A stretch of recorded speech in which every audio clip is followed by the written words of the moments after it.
যখন দোয়া করলে কবুল হওয়ার সম্ভাবনা বেশি, ওই সময় বেশি বেশি দোয়ার দরকার আছে না? নাই? আপনারা জানবেন হয়তো কাবা ঘরের 4টা কর্নার আছে, এর মধ্যে একটা কর্নারের নাম হচ্ছে রুকনুল হাজারিল আসওয়াদ, ব্ল্যাক স্টোন কর্নার।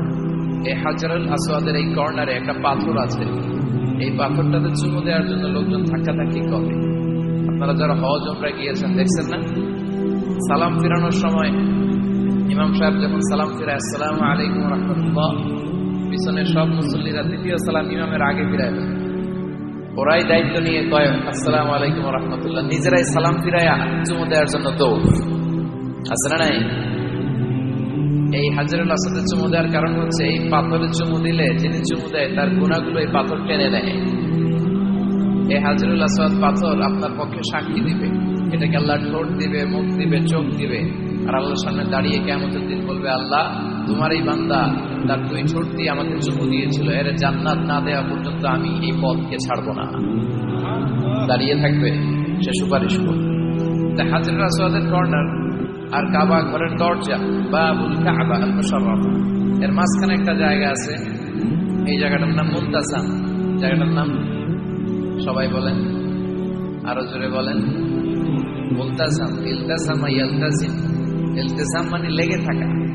তো এই জায়গাটাতে লেগে থেকে দোয়া চাওয়া, দোয়া করাটা সুন্নাহ। আপনার শরীর লাগিয়ে, হাত লাগিয়ে, গাল লাগিয়ে সাহাবারা এটা করতেন। এই জায়গায় লেগে থাকতেন, এই জায়গাটায় হাত লাগিয়ে, বুক লাগিয়ে দোয়া করার সুন্নাহ। আর এই মুলতাজামে দাঁড়িয়ে হাত লাগিয়ে, বুক লাগিয়ে দোয়া করলে এই দোয়া আল্লাহ ফিরিয়ে দেয়। এই দোয়াটা কবুল করে নেয় কে? কিন্তু এই মুলতাজামে তো সহজে জায়গা পাওয়া যায় না। লক্ষ লক্ষ হাজী সাহেব, মুআতামির, উমরাকারীরা ধাক্কাধাক্কি করে ওই জায়গায়। তো এক ইমাম সাহেব অনেক ধাক্কাধাক্কির পরে এই মুলতাজামে যে জায়গা পাইছে, মানে মুমিনরা, the believers, they work smart, তারা যে বুদ্ধির সাথে কাজ করে, স্মার্টলি কাজ করে, দে ডোন্ট ওয়ার্ক হার্ড, তারা কষ্ট করে কাজ করে। যেহেতু মুলতাজামে কোনো দোয়া ফেরত যায় না, সে অনেক ধাক্কাধাক্কি করে, যুদ্ধ করে মুলতাজামে হাত লাগানোর সুযোগ পেয়েছে।